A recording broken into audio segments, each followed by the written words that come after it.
नमस्कार, झारखंड समाचार में आप सबों का स्वागत है। आइए जानते हैं झारखंड के टॉप 25 खबरें। इससे पहले आपने चैनल को सब्सक्राइब नहीं किए हैं तो चैनल को सब्सक्राइब कर बेल आइकन को प्रेस कर दीजिए, जिससे खबरों का अपडेट आप सबों का मिलता रहे।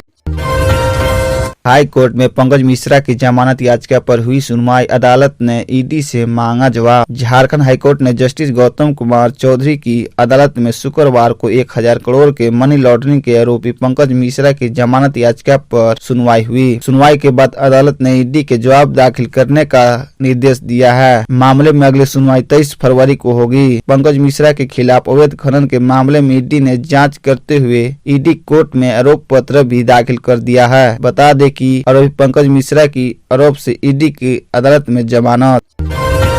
सीएम हेमंत सोरेन बोले, लोक कल्याणकारी होगा झारखंड बजट, सभी वर्गों रखा गया है ध्यान। मुख्यमंत्री हेमंत सोरेन ने कहा कि झारखंड का 2023 और 24 का बजट लोक कल्याणकारी होगा, जिसमें एसटी, एसीसी, ओबीसी, अल्पसंख्यक सहित सभी वर्गों को कुछ न कुछ होगा। राज्य के आदिवासी, दलित, शोषित, जागरूक मन समुदाय सहित सभी वर्गों के सर्वांगीण विकास को ध्यान में रखकर एक बेहतर और समावेशी बजट बनाया जा सके। इसी सोच के साथ हमीन कर बजट अंतर्गत बजट पर राज्य की आम जनता एवं विशेषज्ञों से सुझाव लिए गए हैं। झारखंड में सर्द हवाओं से लौटी ठंड, 2 दिनों बाद मिलेगी राहत, IMD अलर्ट। झारखंड में हवा के रुख में अचानक आए बदलाव से ठंड ने फिर डेरा डाल दिया है। अब तक आ रही दक्षिणी पूर्वी हवा के अचानक थमने से पूरे राज्य में सर्द हवा आ रही है। इससे राजधानी समेत राज्य के अधिकांश शहरों के न्यूनतम तापमान सामान्य से नीचे गिर गया है। राजधानी का न्यूनतम तापमान सामान्य से 2 डिग्री नीचे दर्ज किया गया। यहाँ का न्यूनतम तापमान 9.4 डिग्री सेल्सियस रहा, जबकि पास में स्थित सिमडेगा का न्यूनतम तापमान राज्य से सबसे कम 5.3 डिग्री सेल्सियस रहा। इससे सुबह के दौरान यहाँ शीतलहर जैसी स्थितियां उत्पन्न हो गई। मेदिनीनगर का न्यूनतम तापमान 8.0 डिग्री और जमशेदपुर में 11.7 डिग्री दर्ज किया गया। मौसम पूर्वानुमान के मुताबिक राज्य में अगले 48 घंटे के दौरान मौसम में कोई बदलाव नहीं आने वाला है। इस दौरान न्यूनतम तापमान 10.0 डिग्री के करीब रहेगा, लेकिन इसके बाद हवा में कनकनी कम होगी और तापमान में वृद्धि होगी। मौसम विभाग के अनुसार राज्य के दक्षिणी हिस्से में पिछले 2 दिनों से आ रही गर्म हवा का प्रवाह रुकने से ठंड बढ़ी। आसमान साफ और आसपास के वातावरण में कोई सिस्टम मौजूद नहीं है। धूप खिली हुई है और मौसम पूरी तरह से शुष्क है। अनुबंध पारा मेडिकल कर्मियों ने राज्यपाल से मिलकर की अस्थायी करने की मांग। 18वें दिन भी हड़ताल जारी। स्थानीयकरण की मांग को लेकर हड़ताल पर चल रहे तथा राज्य भवन के समक्ष अनशन पर बैठे अनुबंध पैरा मेडिकल कर्मियों ने शुक्रवार को राजभवन में राज्यपाल रमेश बैस से मुलाकात की। 5 संसदीय प्रतिनिधि मंडल ने राज्यपाल से सेवा स्थायी करने से संबंधित ज्ञापन सौंपा तथा उस पर आवश्यक कार्रवाई करने के लिए राज्य सरकार को निर्देश देने का अनुरोध किया। राज्यपाल ने सारी बातें सुनाने के बाद अनुबंध कर्मियों से कहा कि राज्य सरकार को जरूरत है, तभी अनुबंध पर पैरामेडिकल कर्मियों सेवा दे रहे हैं। इस परिस्थिति में सरकार को उनके नियमितीकरण पर विचार करना चाहिए। उन्होंने शीघ्र ही स्वास्थ्य मंत्री को राज्य भवन बुलाकर अनुबंध कर्मियों को मांगों को उसके समक्ष रखने का आश्वासन दिया।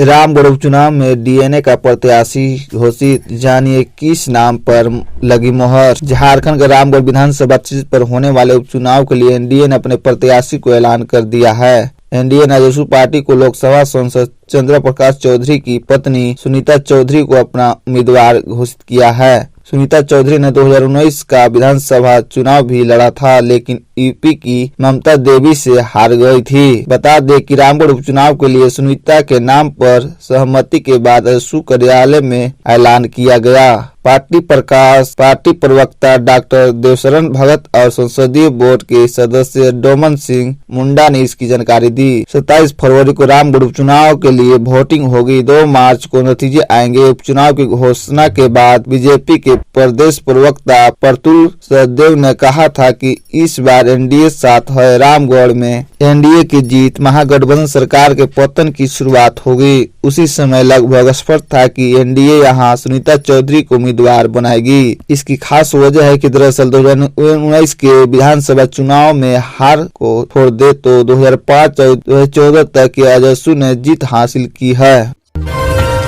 7,768 करोड़ रुपए वसूल कर खान व भूतवा विभाग ने बनाया नया रिकॉर्ड। नियमित निगरानी से मिला यह परिणाम। खान व भूतवा विभाग ने वित्तीय वर्ष 2022-23 में 2 महीने शेष रहते ही पिछले वर्ष का रिकॉर्ड ध्वस्त कर दिया है। यह काम सटीक लक्ष्य निर्धारण के साथ साथ नियमित निगरानी से ही संभव हुआ है। गढ़वा, सिमडेगा, जमशेदपुर, गोड्डा एवं गिरिडीह समेत कुछ जिलों में स्थिति अभी बहुत खराब दिख रही है, लेकिन वहां भी सुधार की संभावना बनी हुई है। इन जिलों में राजस्व वसूली पिछले वर्ष की तुलना में 50% से भी कम है। पिछले सरकार के अंतिम वर्ष में खान विभाग की वसूली 5,165 करोड़ के आसपास थी और इस लिहाज से 3 वर्षों में राजस्व वसूली में शानदार इजाफा हुआ है। स्कूल बस चालक रिम्स के डॉक्टर को बीच चौक कुचलकर हुआ फरार। अस्पताल में चिकित्सकों ने किया मृत घोषित। रिम्स के plastic surgeon doctor Gaurav Kumar Sharma की शुक्रवार दोपहर IIM के समीप कमर टोली चौक होते हुए गुजर रहे थे। उसी वक्त राहुल ऑटोमोबाइल दुकान के पास पीछे से आ रही संत मेरी स्कूल की बस ने उन्हें अपनी चपेट में ले लिया और वहां ड्राइवर बस लेकर भाग गया। इसके बाद उन्हें तुरंत इलाज के लिए रिम्स ट्रामा सेंटर ले जाया गया, जहां डॉक्टरों ने मृत घोषित कर दिया।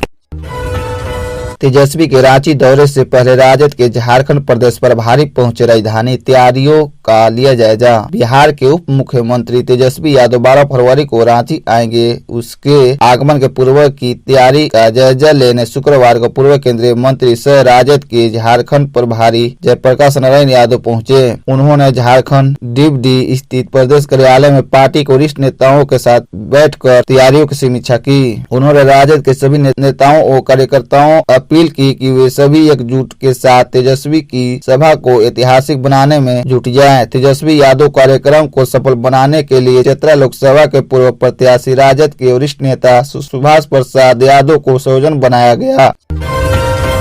झारखंड हाईकोर्ट ने देवघर एयरपोर्ट पर जल्द नाइट लैंडिंग शुरू करने का दिया आदेश। संसद की याचिका पर हुई सुनवाई। झारखंड हाईकोर्ट के acting chief justice Aparesh Kumar Singh व जस्टिस दीपक रोशन की खंडपीठ में देवघर एयरपोर्ट पर नाइट लैंडिंग शुरू करने को लेकर सांसद निशिकांत दुबे की ओर से दाखिल याचिका पर सुनवाई हुई। सुनवाई के बाद अदालत ने केंद्र और राज्य सरकार की निर्देश दिया है कि देवघर एयरपोर्ट पर जल्द से जल्द नाइट लैंडिंग की सुविधा शुरू की जाए। अदालत ने कहा कि 7 फरवरी तक केंद्र सरकार द्वारा एयरपोर्ट के आसपास ऊंचे भवनों को मालिकों को फ्लोर तोड़ने के लिए नोटिस जारी किया जाए। इसके 2-3 दिनों बाद भवन मालिक एयरपोर्ट निदेशालय के यहां से संबंधित मुआवजा प्राप्त कर लेंगे। केंद्र के नोटिस जारी करने तत्काल बाद DC की ओर से जारी नोटिस को वापस ले लिया जाएगा। कोर्ट ने मामले में अगली सुनवाई 10 फरवरी को निर्धारित की है।